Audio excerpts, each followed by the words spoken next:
is one of the most intelligent, vivacious, caring people that I ever met in my life. Strong, dynamic, a great friend. He was just a very bright guy. Went to MIT, got an undergraduate degree in chemical engineering, got his MBA, pilot's license, glider pilot's license, instrument rating, scuba diver, spoke Spanish fluently. No one could have ever predicted that my father would be the man that he is today. Larry took a job. We moved to Columbus, Indiana, and we were there a very short amount of time and met Susan, and in the middle of our planning, we moved. Larry's boss had been named president of Union Pacific Railroad, and he'd offered Larry a position. So I followed them to Omaha, and we continued our financial planning. They had a cafeteria plan that was available to their employees, and it was a pool of money and a list of benefits the employee could choose from. So Larry and Francie and I incorporated what we were doing on their financial plan to take advantage of the employee benefits that were available. As part of that financial plan, we had identified that he needed disability insurance. I remember I brought home a progress report and put it on the table, and he had to sign it, and I noticed his hand trembling. Then we began testing, and then it was diagnosed as Parkinson's. The things that took its toll were he couldn't play soccer with the children.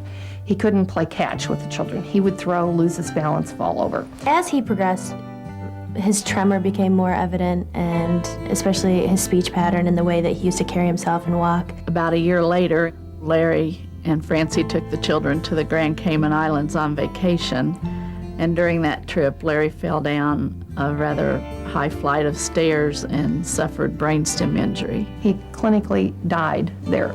And they revived him and then took him to Miami, and that was, I would say, that was sort of the beginning of a more rapid decline. He was diagnosed with multiple systems atrophy. Basically, all his major organs are just gradually shrinking and becoming less effective. The family was told then that Larry would continue to deteriorate. So it was a time of a lot of anxiety, a lot of stress. How to pay for all these things wasn't a stress.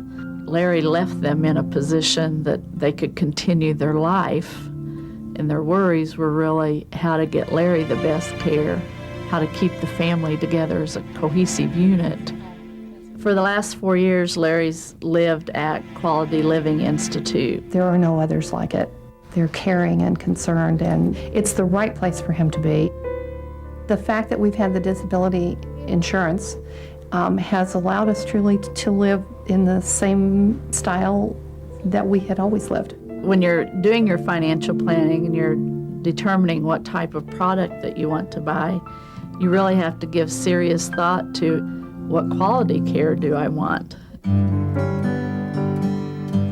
Today, Larry is still Larry. Unfortunately, most of it is inside. Cognitively, he's all there. He's 100% there. And he's the man he was. Just physically, he can't do it. It's hard to see him because you know that when you look at him, I mean, he's just still so bright. He still gets all the jokes. He's fighting with everything he's got. It'd be easy to give up, you know. I don't know how he does it. You know, our family is proof that life insurance, disability insurance isn't a waste of money or a waste of time. I don't know where we'd be without it.